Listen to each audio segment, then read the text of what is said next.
Hello दोस्तों, Urdu लाजी official channel में आपका एक बार फिर से खैर मकदम है। आज ये हमारी बीपीएससी की 6वीं क्लास है। जो लोग चैनल को पहली बार विजिट कर रहे हैं चैनल को सब्सक्राइब कर लेंगे, लाइक और शेयर भी कर लेंगे। आज का मौजू है सोज़ और ज़ौक़, गालिब, आतिश और नासिक। ये आज के मौजू हैं और इसी मौजू पर आज सवालात होंगे, ठीक है ना। तो आज का पहला सवाल है कि मीर तकी मीर ने किस शायर को पाव शायर कहा है। किस शायर को पाव शायर कहा है? तो ये हो जाएंगे सोज़। इसके बारे में डिटेल से मैंने पिछली वाली वीडियो में बताया था। इसका जवाब क्या हो जाएगा? इसका जवाब हो जाएगा मीर सोज़। फिर अगला सवाल, इनमें से कौन सा शायर आसिफुद्दौला का उस्ताद था? वही सोज़, ठीक है ना। सोज़ जो है आसिफुद्दौला के उस्ताद थे। बादशाह जो आसिफुद्दौला थे, जो लखनऊ में लखलट के नाम से मशहूर हैं, और उनके बारे में एक मकबूला भी बहुत मशहूर है कि जिसको ना दे मौला उसको दे आसिफुद्दौला, ठीक है ना।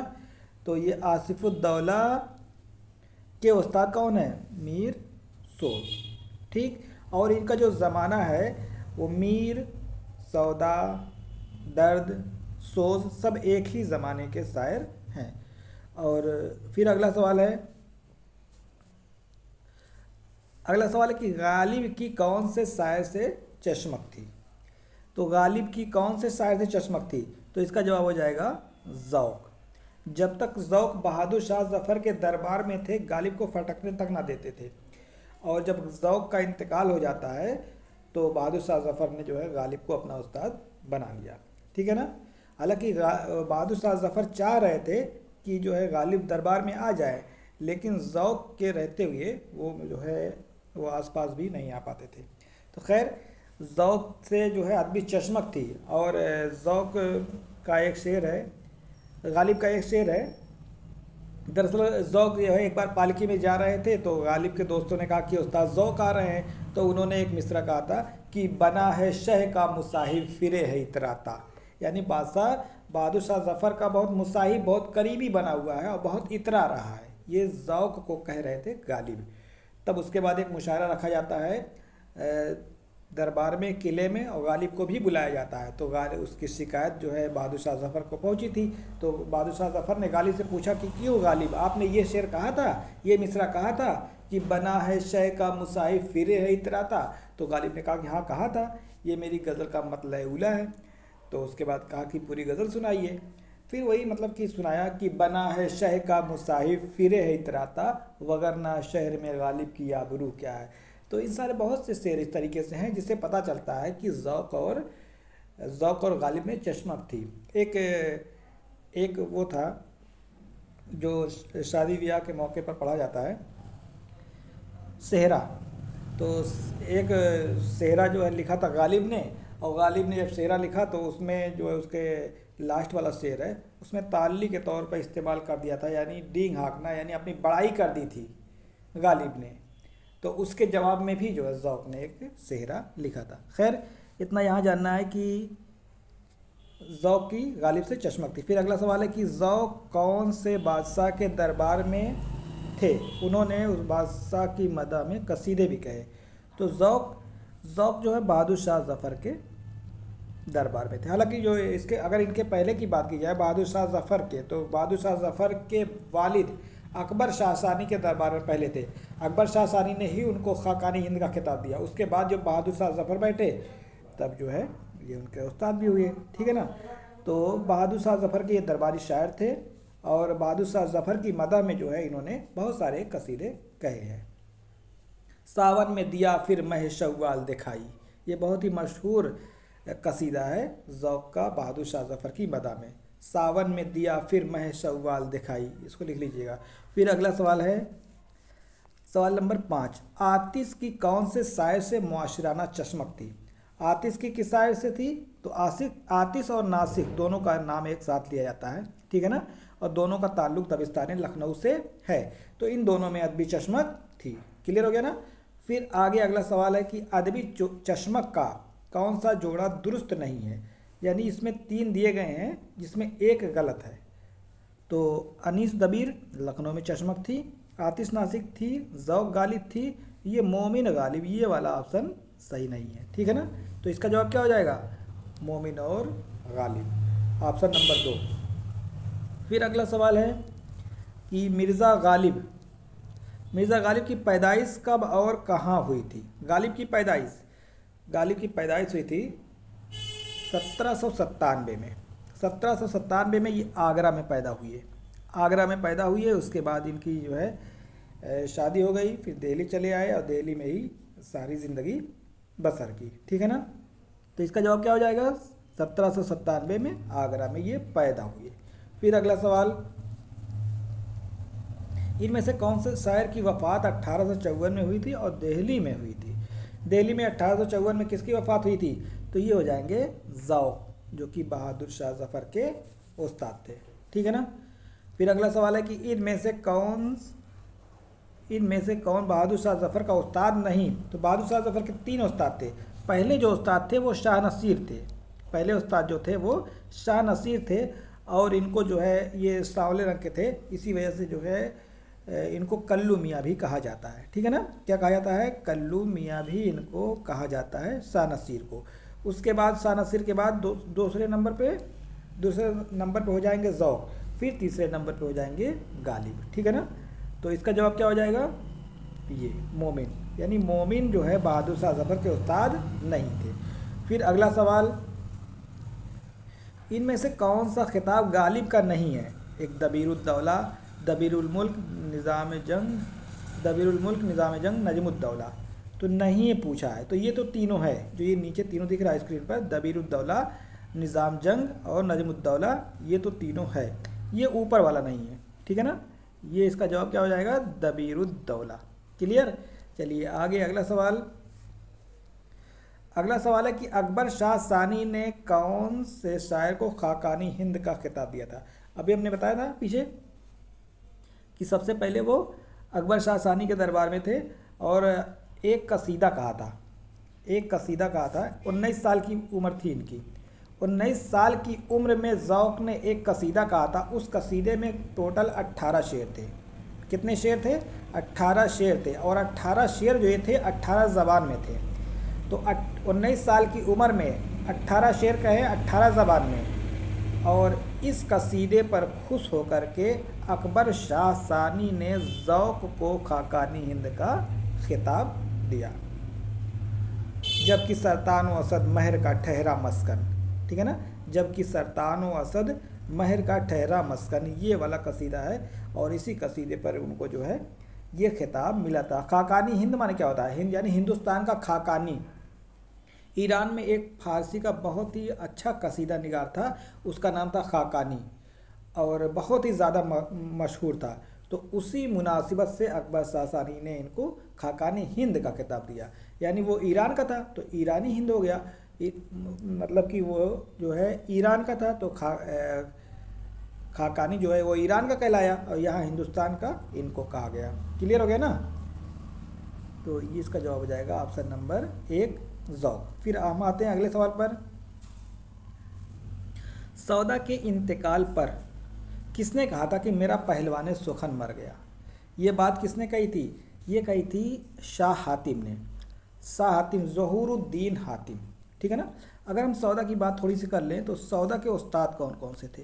देखिए सौदा के जो फ़ारसी के उस्ताद थे, किस चीज़ के, जो फ़ारसी के उस्ताद थे वो थे खान आरजू, और उर्दू के उस्ताद जो थे वो कौन थे, वो थे हातिम। तो दोनों याद रखिएगा, सौदा के फ़ारसी के उस्ताद खान आरजू, उर्दू के उस्ताद शाह हातिम। और जब सौदा का इंतकाल हो जाता है और इंतकाल के बाद जो है हातिम को बहुत रंज होता है, गम होता है, तो उन्होंने उनके इंतकाल पर कहा था कि मेरा पहलवान सुखन मर गया। पर ऐसा नहीं कि इन्होंने ये कह दिया कि मेरा पहलवान सुखन मर गया तो सौदा को पहलवान सुखन कहा जाता है, ऐसी बात नहीं है। पहलवान सुखन और पहलवान शायर किसे कहा जाता है, पहलवान सुखन और पहलवान शायर जो कहा जाता है वो नासिक को कहा जाता है, ठीक है ना, क्योंकि नासिक जो है पहलवानी भी करते थे, और ये और उनको कहा भी जाता है। ये बात आब हयात में लिखी हुई है, ठीक है ना। तो इसका हवाला मिल जाएगा आब हयात। दरअसल कुछ किताबों में गलतुल उलूम की वजह से वो राइज हो गया, रवाज में आ गया, चलन में आ गया है कि सौदा को पहलवान सुखन कहा जाता है। ऐसा नहीं है, सौदा को पहलवान सुखन नहीं कहा जाता है, नासिक को कहा जाता है। और आब हयात में आप जब नासिक वाला चैप्टर खोलेंगे तो उसमें ये दोनों चीज़ें मिल जाएगी कि पहलवान सुखन और पहलवान सुखन और पहलवान शायर, ठीक है ना। तो दोनों यह बातें याद रखिए, सिर्फ इनसे ये बात जोड़ करके याद रखनी है बस, कि सौदा को कहा था हातिम ने कि मेरा पहलवान सुखन मर गया, यहाँ पर बात खत्म हो गई, ठीक है ना। अब जो है पहलवान शायर और पहलवान सुखन किसको कहा जाता है, नासिक को कहा जाता है। मोहम्मद हुसैन आज़ाद ने आब हयात में ये बात बताई है। दोनों क्लियर हो गया ना। तो सौदा के इंतकाल पर किसने कहा था कि मेरा पहलवान सुखन मर गया, हातिम। पहलवान सुखन और पहलवान शायर किस शायर को कहा जाता है, नासिक को कहा जाता है। ठीक, चलिए आते हैं अगले सवाल पर। कौन सा शायर पहलवानी करता था और मौसमी फलों का भी बहुत शौकीन था। पहलवान शायर कौन थे, नासिक थे, ठीक है ना। कौन थे, नासिक पहलवानी भी करते थे, पहलवान शायर कहलाए। पहलवान सुखन मौसमी फल इनको बहुत ज़्यादा पसंद है, खाना बहुत ज़्यादा खाते थे, खाना 24 घंटे में एक बार खाते थे और तखलिया में खाते थे। तखलिया के माने होता है अकेले में, और खूब बड़ा सा दस्तरखान बिछ जाता था और बहुत सारी चीज़ें इकट्ठा रखी रहती थी और अकेले बैठ करके जो है ये पूरा का पूरा जो है खा जाते थे, एक एक का चार खा जाते थे, कुछ बचता नहीं था इसमें किसी में, ठीक है ना। तो लोग जो है, और मोटे ताज़े भी थे, तो लोग जो है लोगों की ज़बान को कौन रोक सकता है। और इतना ज़्यादा खाने की वजह से इनका जो हुलिया था, शारीरिक बनावट जिसे कहते हैं, ठीक है ना, जो इसके जिस्म की बनावट थी वो बेडोल हो गई थी। और जो है और ऐसा लगता था कि जैसे किसी भैंसे की दुम काट दी जाए तो वैसे ही लगते थे। इसी वजह से ज़माने के लोग इनको दुम कटा भैंसा कहते थे। क्या कहते थे, दुम कटा भैंसा। तो दुम कटा भैंसा किसे कहा जाता है, नासिक को कहा जाता है। समझ में आ रही बात ना। दुम कटा भैंसा किसे कहा जाता है, वो नासिक को कहा जाता है। और खाना तखलिया में खाते थे और कम से कम 5 शेर खाते थे। 5 शेर का मतलब, शेर माने वज़न होता है, ठीक है ना। 5 शेर के बराबर खाना खाते थे और एक ही बार खाते थे। मौसमी फलों का खूब मज़ा लेते थे। तो ये थे नासिक। और नासिक जो है अदबी डिक्टेटर भी कहलाए। अदबी डिक्टेटर के माने क्या होता है, अदबी डिक्टेटर के माने होता है अदब का तानाशाह। इस्लाह ज़बान के लिए लखनऊ में मशहूर थे अदबी डिक्टेटर। अदबी डिक्टेटर देखिए क्या है, अभी आगे सवाल आ जाएगा। अदबी डिक्टेटर माने होता है तानाशाह, यानी अदब का तानाशाह, यानी इस्लाह ज़बान के लिए मशहूर थे। इनके बहुत सारे शागिर्द थे नासिक के। दरअसल होता क्या है कि जब नासिक छोटे से थे तो शायरी सीखने के लिए मीर तकी मीर के पास गए। मीर तकी मीर के पास नासिक शायरी सीखने के लिए गए और मीर जो है उनको जो है इस्लाह देने से मना कर दिया, कहना कि मेरे पास ना टाइम नहीं है, तुम शायरी वगैरह नहीं सीख पाओगे। अब जो है नासिक मुँह गिराए हुए चले आए और ख़ुद से इतनी मेहनत की कि वो जो है इनके बहुत सारे शागिर्द हो गए और ये लखनऊ में इस्लाह ज़बान के लिए मशहूर हो गए। इतने बड़े शायर हो गए, जहाँ कोई जो है इनको सलाह देने के लिए, इस्लाह देने के लिए, शायरी सिखाने के लिए नहीं तैयार था। आज वो जो है लखनऊ के एक बड़े शायर बन गए थे। कौन, नासिक। इस्लाह ज़बान के लिए मशहूर थे और इन्होंने अपने शागिर्दों को भी सलाह दी कि आप लोग भी इस्लाह ज़बान का काम करिए, ठीक है ना। तो ये है नासिक, और इतने ज़्यादा मशहूर हुए कि वो अदबी डिक्टेटर कहलाए। तो अदबी डिक्टेटर किसे कहा जाता है, नासिक को। इस्लाह ज़बान के लिए कौन मशहूर है, नासिक। और लखनऊ का पेशवाए आज़म किसे कहा जाता है, लखनऊ का पेशवाए आज़म नासिक को कहा जाता है। दुम कटा भैंसा नासिक को कहा जाता है। समझ आ रही बात ना। तो ये सारी चीज़ें हैं। और नासिक का, और अगर पूछा जाए कि दबिस्तान लखनऊ का बानी कौन है, तब भी हो जाएंगे नासिक, ठीक है ना। दबिस्तान लखनऊ का बानी तो कौन हो जाएंगे, नासिक हो जाएंगे। नासिक की किससे चश्मक थी, आतिश थी। सारी बातें क्लियर है ना। चलिए आते हैं अगले सवाल पर। अगला सवाल है कि शायरी को मुरस्सा साजी का नाम किसने दिया। शायरी को मुरस्सा साजी का नाम किसने दिया, तो ये है आतिश। एक शेर है ना आतिश का, उसी शेर से ये सवाल बनाए गए हैं कि बंदिश अल्फाज जड़ने से नगों के कम नहीं। जिस नग में जो है मोती वगैरह जड़ी जाती है ना, तो वही से कि बंदिश अल्फाज जड़ने से नगों के कम नहीं, शायरी भी काम है आतिश मुरस्सा साज का। तो वहीं से शेर बनाए हैं, ये सवाल बनाया गया है कि शायरी को मुरस्सा साजी का नाम किसने दिया, या वो शेर देकर पूछ लिया जाए किसका है, तो हो जाएगा आतिश। क्लियर हो गया ना। चलिए आते हैं अगले सवाल पर। उर्दू शायरी का हाफिज़ किसे कहा जाता है, तो उर्दू शायरी का हाफिज़ भी आतिश को कहा जाता है। फ़कीराना ज़िंदगी गुजारते थे, मस्जिद में टूटी चटाई पर पड़े रहते थे, भंग चरस अफीम पीने के आदी थे, गेरुआ रंग का कपड़ा पहने रखते थे, कमर में तलवार रहती थी, हाथ में मोटा डंडा रहता था, और जो है हरदम तलवार लगी रहती थी इनके, मतलब खोसे रहते थे बगल में, ऐसे डाल रखे रहते थे। तो इनको जो है तलवारिये भी कहा जाता है। अगर पूछा जाए कि तलवारिये किसे कहा जाता है, तलवारिये किससे कहा जाता है, तो हो जाएंगे आतिश। ठीक है ना। तो उर्दू शायरी का हाफिज़ किससे कहा जाता है, या तलवारिये के नाम से कौन मशहूर है। ठीक, तो ये सारी चीज़ें जो है आतिश हो जाएंगे। सवाल नंबर 16 पहुंच गए हम लोग। सवाल नंबर 17 पे आते हैं कि अदबी डिक्टेटर किसे कहा जाता है, तो ये हो जाएगा नासिक। अभी इसके बारे में बात हो चुकी है। फिर अगला सवाल है कि ऊद हिंदी ये का ताल्लुक़ किससे है, तो ये खतूत का मजमूआ है। ठीक है ना, खतूत का मजमूआ है गालिब के। ऊद हिंदी और उर्दू मोहल्ला। ऊद माने होती खुशबू, हिंदी के मतलब यहाँ उर्दू से, यानी उर्दू की खुशबू, इसके माने हो गए। ठीक है ना। तो ऊद हिंदी गालिब के खतूत का मजमूआ है, और उर्दू मोहल्ला भी गालिब के खतूत का मजमूआ है। फिर अगला सवाल है कि गालिब की बीवी का क्या नाम था, तो गालिब की बीवी का नाम था उमराव बेगम। ठीक है ना। गालिब की बीवी का क्या नाम था, उमराव बेगम, जो कि बहुत ही मुहज़्ज़ब थी, और उनकी बीवी को एक के बाद एक 7 बच्चे हुए थे, लेकिन जो है कोई भी ज़िंदा ना रहा। ठीक, उसके बाद गालिब ने अपनी बीवी के भांजे ज़ैनुल आबिदीन को गोद लिया। ज़ैनुल आबिदीन वो शायरी भी करते थे, बाद में आरिफ तखल्लुस इख्तियार किया था। तो गालिब ने अपनी बीवी के भांजे ज़ैनुल आबिदीन आरिफ को भी गोद लिया था, और जो है वो भी जब जवान थे, जवानी में ही उनका भी इंतकाल हो गया। तो गालिब को बहुत रंज हुआ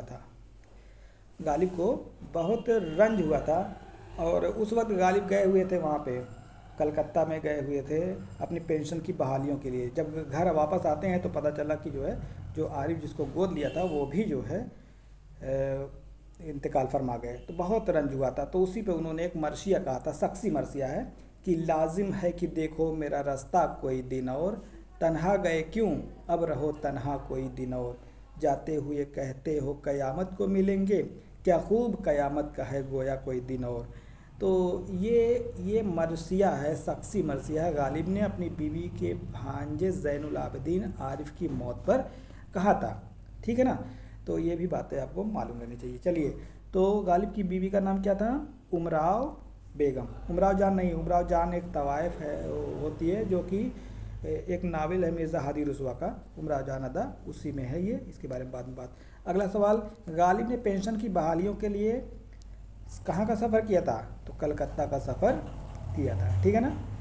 पेंशन बहाल नहीं हुई थी, हालांकि वो गए थे, लेकिन सफ़र कहाँ का किया था, कलकत्ता। जब ये निकले दिल्ली से, कहाँ से निकले, दिल्ली से निकले, कहाँ के लिए, कलकत्ता के लिए। तब दिल्ली से जब निकले तो रास्ते में कई जगह रुके, तो लखनऊ में भी रुके थे। लखनऊ में तकरीबन 1.5 साल तक रुके थे, और फिर उसके बाद जो है 1 महीने बनारस में रुके थे। ठीक है ना। और फिर जो है इलाहाबाद होते हुए ये पहुंच गए कलकत्ता। तो यही है, गालिब का ये याद रखना पड़ेगा कि गालिब ने दिल्ली से कलकत्ता सफ़र के दौरान कहाँ कहाँ का क़याम किया था, तो ये हो जाएगा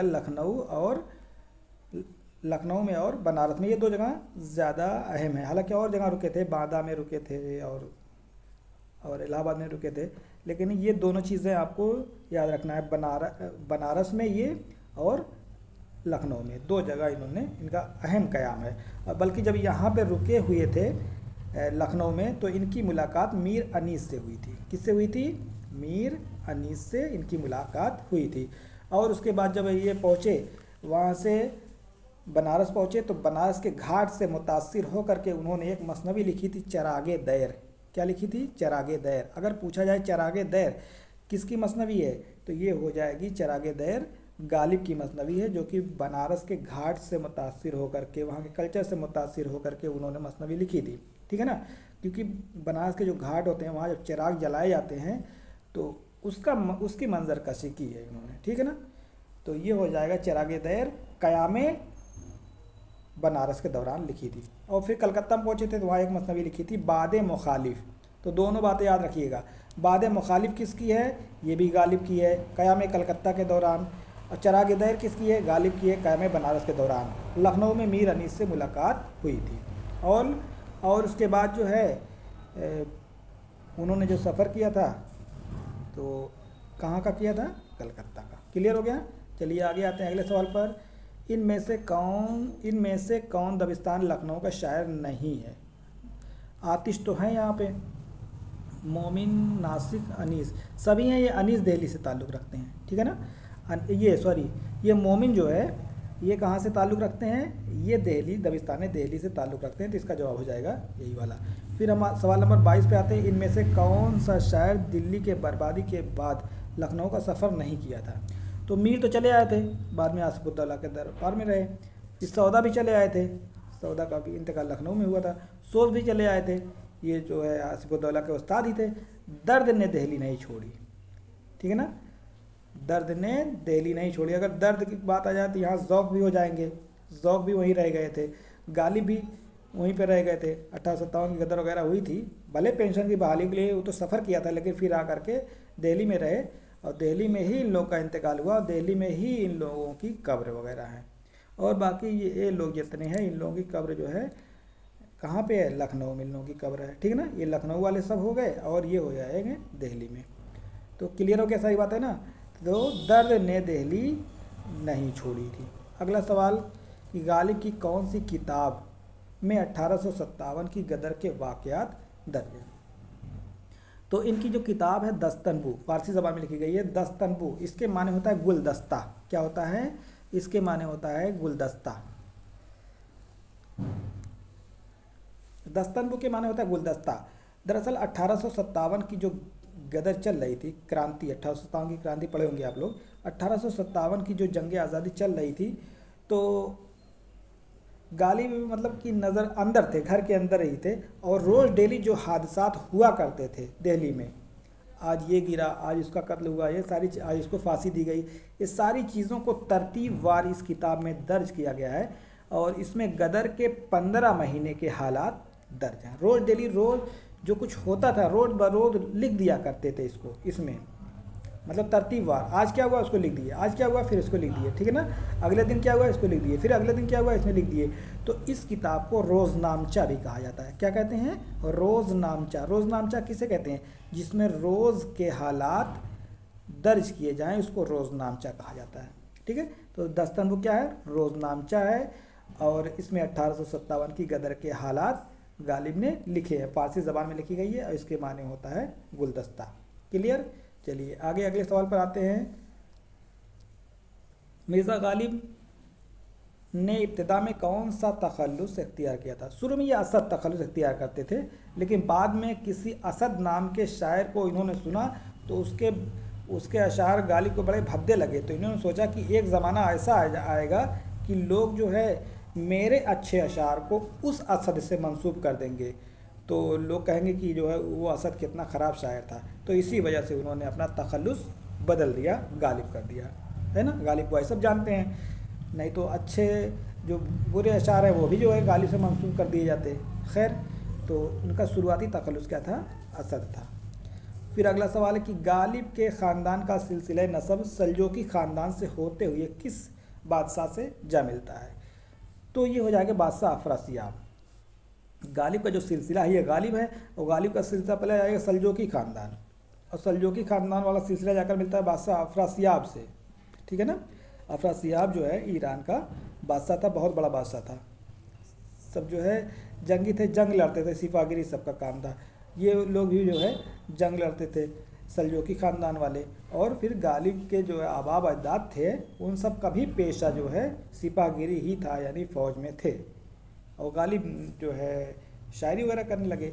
तो गालिब का सिलसिला निसब किस बादशाह तक जा पहुंचता है, बादशाह अफरासियाब तक। और अगर ये ना हो बादशाह अफरासियाब तो गालिब का सिलसिला नसब किससे है, सल्जोकी ख़ानदान, ये भी हो जाएगा, ठीक है ना। तो या तो ये कोई ऑप्शन एक रहेगा, समझ में आ जाएगा। तो गालिब का सिलसिला नसब जो है यहाँ से होते हुए यहाँ पहुँचता है। क्लियर हो गया ना। आगे अगला सवाल गालिब ने हज़रत अली की मदह में कुल कितने कसीदे कहे हैं? देखिए गालिब ने कुल 4 कसीदे कहे हैं। कितने कसीदे कहे हैं गालिब ने? गालिब ने कुल 4 कसीदे कहे हैं। 2 जो है हज़रत अली की मदह में, 2 बहादुर शाह ज़फ़र की मदह में। तो इसका जवाब क्या हो जाएगा? Option number 1, 2। ठीक है ना। चलिए आगे आते हैं अगले सवाल, सवाल नंबर 27 पे। कौन सा शायर इस्लाह ज़बान के लिए मशहूर है? इसके बारे में बात हो चुकी है, इसका जवाब हो जाएगा नासिक। फिर अगला सवाल है कि कौन सा शायर सूफियाना मिजाज था? भंग, चरस, अफीम पीने का आदी था, हर वक्त गेरुआ रंग का कपड़ा पहने रहता था। इसके बारे में बात हुई ना अभी कि वो आतिश थे, कमर में तलवार लगाए रहते थे, हाथ में मोटा डंडा लिए रहते थे, और जो है भंग, चरस वगैरह के आदी थे। तो ये कौन है? ये हो जाएंगे आतिश। ठीक। अब अगला सवाल है कि मैंने वो अंदाज़ तहरीर किया है कि मुरासले को मुकालमा बना दिया। ये बात किसने कही थी? ये बात कही थी गालिब ने। मिर्ज़ा हातिम महर के नाम एक ख़त लिखते हैं कि मैंने वो अंदाज़ तहरीर ईजाद किया है, इस तरीके से कौल कि मैंने वो अंदाज़ तहरीर ईजाद किया है कि मुरासले को मुकालमा बना दिया। इसके माने क्या होते हैं? जैसे गालिब कहते हैं कि मैंने ख़त लिखने का एक ऐसा तरीक़ा ईजाद किया है कि मुरासले को मुकालमा बना दिया। मुरासला माने होता है ख़त, मुकालमा माने होता है बातचीत। यानी मैंने वो अंदाज़ ईजाद किया है कि ख़त को एक बातचीत का ज़रिया बना दिया। यानी गालिब इस तरीके से ख़त लिखते हैं कि जैसे ऐसा लगता है कि 2 लोग आमने सामने बैठ कर के बातें करते हैं। इसका मतलब यही है। ठीक है ना। तो उन्होंने ये बात कही है, और ये बात का उन्होंने एक ख़त अपने एक शागिर्द मिर्ज़ा हातिम महर के नाम लिखा था। ये याद रखिएगा, गालिब ने ये ख़त किसके नाम लिखे हैं? मिर्ज़ा हातिम महर के नाम लिखे हैं, और उसमें उन्होंने ये बात कही है। क्लियर। चलिए आगे देखिए अगला सवाल, गालिब के खतूत की तादाद तकरीबन कितनी है? तकरीबन इनकी 1000 खत टोटल मिलते हैं। उदय हिंदी, उर्दू मोहल्ला और जो दूसरे खतूत इधर उधर जो बचे हुए अभी शाये नहीं हुए हैं, उसको मिला कर देखा जाए तो अलग अलग लोगों ने अलग अलग तरीके से बताया है। ठीक है ना। कोई बताया है कि 918 है, कोई 988 बताते हैं। ठीक है ना। तो सब 900 के पार ही वाले हैं, और तो इस तरीके से इसका जो हो जाएगा 1000। ठीक है ना। अगर 1000 ऑप्शन में नहीं होता है तो, और 900 रहता तो इसका जवाब 9 हो जाए। ऐसा नहीं कि हमने 1000 बता दिया तो आप वही मान लीजिए। अगर 1000 नहीं है ऑप्शन में और 900 है तो आप ये लगा दीजिए। अगर दोनों है तो आप 1000 लगाएंगे। ठीक है ना। तकरीबन पूछा है तो तकरीबन 988 से ज़्यादा करीब यही आ जाएगा। ठीक है ना। तो तकरीबन कितने हैं टोटल? 1000 हैं, और 1000 ऑप्शन में ना हो, अगर 900 है तब आप लगा सकते हैं। क्लियर। चलिए आगे आते हैं आखिरी सवाल पर। आखिरी सवाल है कि गालिब के सबसे चहेते शागिर्द कौन थे? तो ये थे मीर मेहदी मजरूह। ये गालिब के बड़े करीबी थे, गालिब के पैरों आकर के दबाया करते थे, और जो है गालिब मतलब इनसे बेतकल्लुफ़ कोई बात रहती थी कह देते थे। शराब वगैरह का जिक्र हो या कुछ भी हो, इस तरीके की बातें इनको कह देते थे। ठीक है ना। सैयदज़ादा कहते थे इनको, सैयदज़ादा। तो ये हो गए मीर मेहदी मजरूह। ठीक है ना। चलिए आज की वीडियो को यही ख़त्म करते हैं। जो लोग चैनल को पहली बार विजिट कर रहे हैं, चैनल को सब्सक्राइब कर लेंगे, लाइक और शेयर भी कर लेंगे। अस्सलाम वालेकुम।